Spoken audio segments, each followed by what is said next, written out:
Hello and welcome to episode 17. Sorry, I'm all over the place. Should have posted this a couple of days ago and recorded it even then, maybe before. But I do like to record quite close to the time that I post to make them relevant. I want to talk about betrayal. It's something that has been coming up over the last few weeks. I have been in the middle of a move, so I've been packing up house and clearing out and getting rid of stuff. And all during that time, I've been listening, I've been driving backwards and forwards to tips and charity shops and stuff like that. I've been listening to various different audiobooks that I've listened to years ago, but I've heard different things this time. And betrayal came up in one of them, and I want to talk about that. It's something that I have spoken about in other areas, and the three core wounds that Mario Martinez talks about are abandonment, shame, and betrayal. And so that's what this podcast is about today.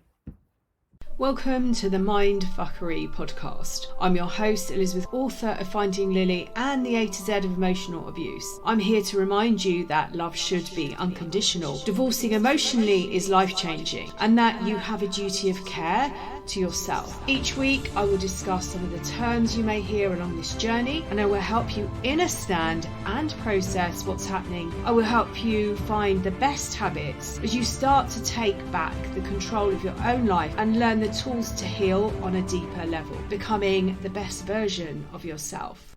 So as I said, I was doing a lot of driving around recently, and during that time I was looking at things or trying to find things to listen to, and I was scanning my books, and I listened again to Advanced Energy Anatomy by Caroline Myss, and she in there talks about betrayal, and I must have heard it before because I've had this book quite a few years. And I was thinking, she says for our soul to evolve, I think that's what she's saying, for our soul to evolve we need to be betrayed something like 12 or 13 times. And it got me wondering whether that's true is one of the questions, but how that betrayal is perceived in abusive relationships and with emotional abuse, because it's very specific, because we can be betrayed by people. We can be betrayed by friends and family in a way that they might not tell us they're doing something, or they might behave in a way or tell us they're doing something and then not follow through. Whereas this is with emotionally abusive relationships, a very specific type of betrayal. It's very calculated in the fact that it's planned through.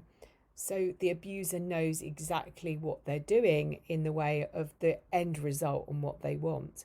And I followed a few people on YouTube. One of them is Knowing the Narcissist, who is a proclaimed narcissist, and he says that when he gets into a relationship, he's actually looking at he believes this person is going to live up to his expectations, and when he's let down, he's very disappointed, and that's when he goes on this whole route of devaluation and discard.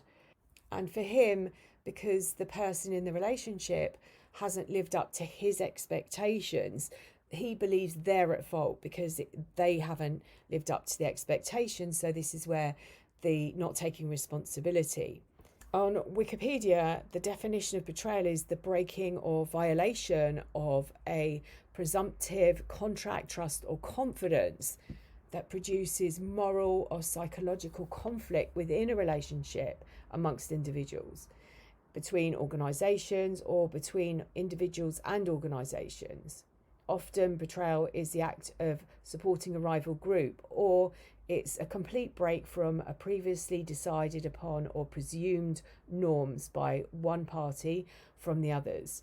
Someone who betrays others is commonly called a traitor or betrayer. Betrayal is also a commonly used literary element, also used in other fiction like films and TV series, and it's often associated with or used as a plot twist. Another book I dip in and out of every so often, and I've had this for quite a few years, maybe 5 or 6, is the Mind Body Code by Mario Martinez. And he talks about 3 core wounds. And I've spoken about these quite a lot. They are a wound of abandonment, a wound of shame, and a wound of betrayal. Now, initially when I heard this, and this is something that maybe I tuned into, is I started talking about also a wound of guilt, because to me there's an element, and that might be because of what I was experiencing at the time, or that's what I needed to hear at the time. I'm not sure. But he talks about these 3 core wounds, the wound of abandonment. And this is one of the things that the abuser is fearful of themselves. And that's what they end up doing. We all have these three core wounds, and they will come out of various different relationships. And it's really interesting if you've given the opportunity. And I know I mention this quite a lot, but I do have a course. It stops here, it stops now. And I teach you how to talk to these wounds: the wound of abandonment, the wound of shame, and the wound of betrayal. If you come out of this relationship, you have got so many different emotions going on. I talk about this quite a lot, being like a teenager. Your emotions and hormones are all over the place. And if you've ever, you might have one in your life, but if you've ever had a teenager in your life, you know that one day you can be talking to them, and another day you might just have hearing grunts from them. And this is coming out of these relationships. This is my personal experience. Was I felt like my emotions weren't balanced. I felt like it was a bit like a chemistry lab, is how I described it. And it's so important not to bypass these emotions. You can bypass with so many different ways. You can even bypass with spirituality. And these relationships also get you to question everything, get to question your beliefs, your upbringing, the things that you were taught, to question every single person in your life. It's so important to not bypass these emotions, because they will communicate to you during this journey. They act as signposts, and they tell you where the pain is. They tell you where the wounds are. So I'll put a link to my course, because there is a section in there that tells you or teaches you how to communicate with these wounds. And the wound of abandonment is quite a big one. And you might even find, again, these people are talking from a place of spirituality. When I'm taking some of their work, I'm talking from a place of emotional abuse, and that is slightly different, because with the case of abandonment, you might have been abandoned by the abuser, but you might also have a wound of self-abandonment, and you might be feeling shame around that, and you might be feeling guilty around that, and you might feel that you've betrayed yourself. So it's when I talk about Carolyn Myss is talking about being betrayed, she talking about it from the place of emotional abuse, and I'm sure on some level she is, but with emotional abuse it's very specific.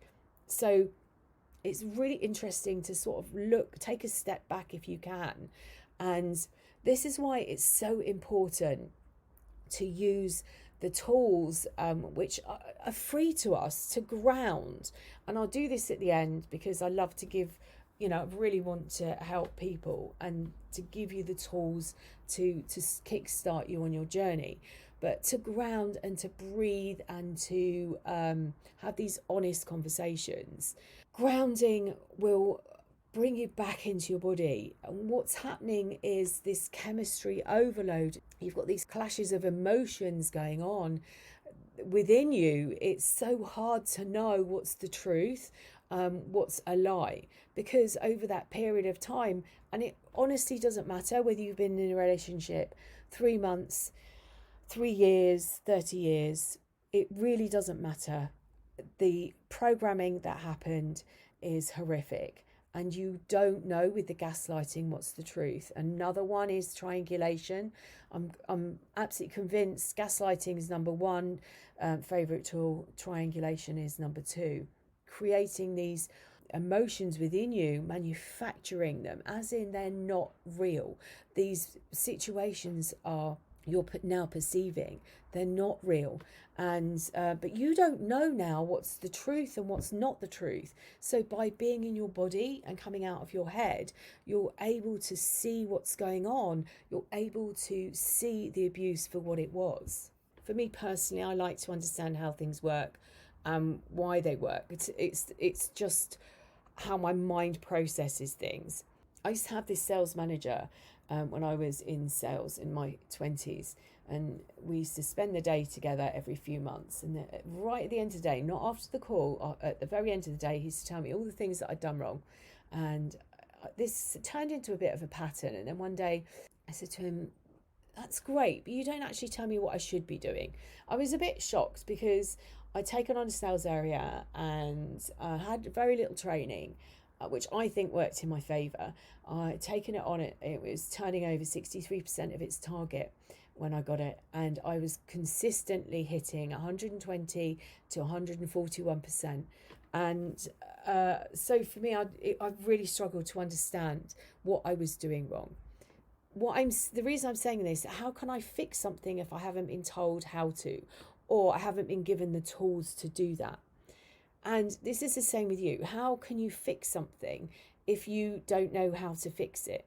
You've been convinced that your reality isn't what's going on. You've been told that information that isn't true. You need to now find the way that works for you, a style. We're all very different. We're all very unique, just like our fingerprints. So we need to find out the healing process that works for you. It's important that you lay foundations, making sure that they're really strong, unlike the relationship. And remember, Rome wasn't built in a day, or so I've heard. I also want to point out that if you're in overwhelm by all of this information, or you're not ready, that's okay as well. Remember, the hair lost. This isn't a race. I remember somebody at the very beginning of this journey saying, don't put a time limit on this healing. Some of these emotions are handed down from generation to generation, like a baton in a relay race between the ages of, well, from birth up until the age of 7 or 8. Everything that we see and hear we believe to be true. We need our emotions for survival. We live in tribes, so the fear could be generated to keep us safe. If we were back in caveman land, being rejected from your tribe meant death. And so we still have this generation to generation. It's been handed down, this need to survive. Being rejected from our tribe, it means death. So from a young age, we're taught rules. We know what is acceptable and what is unacceptable behaviour. And so part of this abandonment and this shame and this betrayal could be markers that are held in our body. And we fear being kicked out of the tribe, being ostracised, because it's unlikely that hundreds of thousands of years ago we would have survived on our own. And also want you to think that you may experience a release of pain through tears. So if you're in a position that you can let them flow, let them. A full release can have you work your way through to laughing. These wounds are very, very deep, and they go back to early childhood. Betrayal, deep wounding that goes into your soul. And these wounds are much like physical wounds. If you don't do anything about it, they fester away. And they're much like a verruca, which is a virus. If you don't remove the wound from your body, like the verruca, if you don't get the full root out, it lays dormant, waiting to be triggered again. And it's exactly the same with these wounds. If you don't remove them, that's why talking therapies are amazing to start with, because they help you understand what's happened. They help you when you describe to someone, if you've got the courage to tell someone what has happened in that relationship, they will tell you that it wasn't healthy if you've got a particularly good therapist. But they only go so far, and this is why it's so important to actually do the work on a deeper level. Please ground daily. This could be that you put your feet, as your feet land on the floor out of bed in the morning, you visualize roots coming out of them and going down into the core of the earth and grounding you in like the roots of a tree. You can see a cord coming up from the top of your head, from the crown, and going up into the center of the universe and finding something to attach to. Again, it could be like a root system that goes up. Breathing, box breathing, to me is the best one because you've got so many different things going on. The counting itself distracts you from your thoughts, and the breathing helps you control the anxiety and balances your nervous system. And you can use them together. You can put your feet on the floor and then box breathe. So box breathing is counting in and breathing, holding your breath for the same count, and then breathing out for the same count, holding your breath for the same count. And you just do that until you feel like a wave come over you. That's really calming, and that will help ground you, and that will help balance you, help calm your nervous system down. And the other thing that I found was really, really important was talking to my wounds. And as I said, I teach you that, but let me just describe it. So what was happening was I might be overcome with a need, with a pain, with a craving. It's probably a better way of saying it, with a craving to reach out and contact my ex. And after a period of time, I realized if I talked to myself at that point, I could understand or understand. That's going inside and understanding what's going on. And I was able to find out how old I was, and I find out what my need was. And sometimes it was just attention, because we've been fed this attention, we've been told this information, we've been treated in a certain way, and it was part of the game. And the goalposts were moved, and you were put through your devaluation and discard, and you're scrambling to get back to idealization, because every time you went through that discard, the natural progression was back to idealization, and you got these hits. So you need to untrain your body. It's untraining it. So by grounding and breathing, you sustain your body. You can see the abuse. You can say, yeah, that wasn't healthy. But by understanding what the needs are of the child that's in you, because I promise you, that is what's running your life. If you're particularly at this point at the and this can go on for years actually, but if you're at that point where you're ruminating and you're stuck, it's probably a very young child. What the abuser is able to do is unprogram you, and they have to unprogram everything that's happened, all those developmental stages that you went through as a child and young adult. They gradually take you back, and you don't believe that you can live without them, and they strip you right the way back. And by doing this and by talking to yourself and nurturing the 3-year-old, you can reparent yourself. You might be able to do some reparenting work at this point where you can guide yourself. If you want to reach out and book an appointment, please do. You can visit my website, thedivorcesanctuary.com. This is about divorcing emotionally as well as physically from the abuser. I've got various different courses. There's Grieving, the past, the present, and the future, which also will help you process some of these emotions. And the other course that I think is crucial when you're at this rumination stage and stuck is it stops here, it stops now, because there are so many different tools that you can keep going back to as you're processing on different levels.